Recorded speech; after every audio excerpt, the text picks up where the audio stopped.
Hiya, welcome to the Emma Chisett channel. I don't really like that name. I got to think of something else. Welcome to Emma Chisett, whatever. Anyway, where's the beard? It's gone. And I hate that it's gone.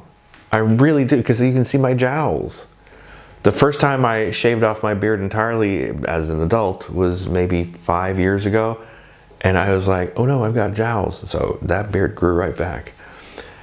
The other issue I have is that it also shows my double chin, which I really which I really tend not to have much of a double chin.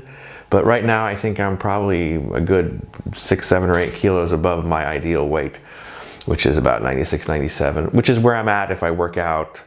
And it doesn't really matter how much I work out, because I just generally stick around there. Anyway, yeah, so why is the beard gone? If you haven't worked it out, it's because I went for the first time in drag just 2 days ago. And it was, I don't want to say it was scary. I had apprehensions. The makeup, of course, was not perfect. It was pretty far from it. And but it was all right for the first time. I didn't do it myself. My lovely wife helped me out. And it worked for what it was supposed to do.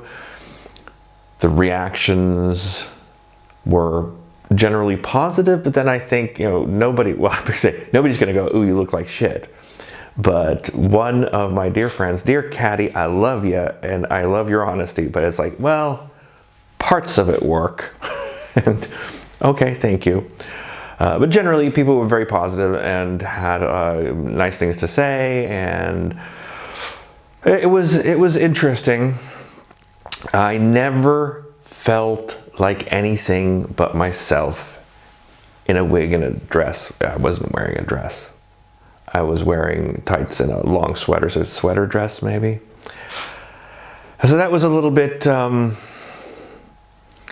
don't know, I don't want to say disappointing, but it was unexpected. And as far as my double chin goes, I'll tell you this. If you're a man and you feel fat, dress up as a woman and you will feel fatter. I guarantee you that is how it works. Because, yeah, I felt a little fat when I can feel the double chin. I'm not too concerned about my tummy, all that. No, it's, but I'm a little fat. Put on the makeup and the dress, and it's like, God, you're a fatty boom boom. It's awful. So, again, double standards. We know about all these things, but nonetheless, it's kind of weird to experience that yourself when it's not necessarily an external force. There's nobody coming from the outside saying, hey, you look fat, but that you're thinking it yourself. And so that was a little freaky. But on the whole, I'm glad I did it, because now it's out of the way. Now the first one's out of the way, now I can refine it, now I can get better at it. And I still haven't really found the character, I feel. I was going around, I was speaking in a high register in my voice, and I was using my British accent. I tried to do that most of the night, except occasionally, like if it was an automatic reaction to anything, then I went right back to this. So it's not there yet. I think I can do it in the long run. But the most interesting shift of all, one that made me realize that I hadn't fully realized the character of Emma Chisett in my own head, was that somebody who was, I wish I remembered his name. I think his name was Theo. But I'm not sure. Because he was introduced as my boyfriend, and then my wife, who was also there, said, hello, boyfriend, and then whatever the name was just kind of went. So I'm sorry, but he was really, really helpful, because he said he talked to Emma as Emma and asked, what do you do for a living? And that's when I realized I hadn't actually furnished this character with a job. And that changes a little bit, because whether you like it or not, we are kind of identified with our jobs in this society. And so I thought about it for a while, and I realized, of course, she's a pub landlady.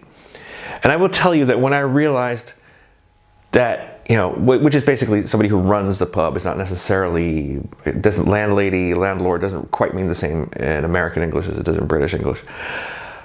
And that's when once I realized that, it was like, oh yeah, of course she runs a pub. That's what she does. It's perfect. And he's like, oh, get the fuck out. And it's like, yes, this kind of made it all fall into place.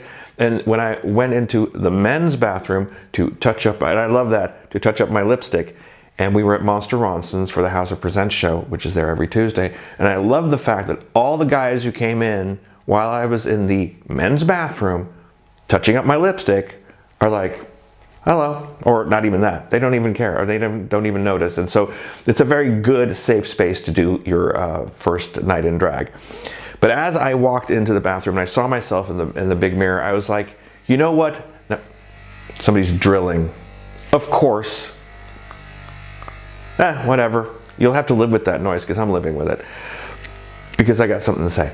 And it's when I saw myself in the mirror, that was the first time, like, oh, pub landlady who is a little bit too dressed up to go out for a night on the town. That's it. That's perfect. That's exactly who she is. And then I was like, well, what is her pub called? And of course it's called the Cook and Bowls. And then because then you can do all sorts of jokes about how people are so dirty. And it's like, no, it's a rooster and 3 soccer balls. Of course you can't say soccer balls because they're footballs, right? And it's right next to the Clacton Pier in Clacton-on-Sea, where she's from. At first I wanted her to work on the pier itself, but because it's a very defining characteristic of Clacton-on-Sea. But no, it's just around the corner. It's like a block away. The Cook and Bowls in Clacton-on-Sea. And of course, the lovely Giza Poke, when I said the Cook and Bowls in Clacton-on-Sea, immediately said, oh, I've been there, honey. So it's, I'm finding something more about Emma Chiswick for each step, and so at some point I think finally she will be an actual fully realized character. Yeah, I'm happy I did it the first time. I'm not happy the beard is gone, but you know, I don't want to do bearded drag. Please note, I have nothing against bearded drag. Some of my best friends are bearded queens, okay? But it's not what I want to do. There's a lot of stuff that I see people do that I think is fantastic or amazing or good or great, or use any other positive adjective that you want, but that I don't necessarily want to do, or it's not in line with what I think I can do either. So, you know, it's,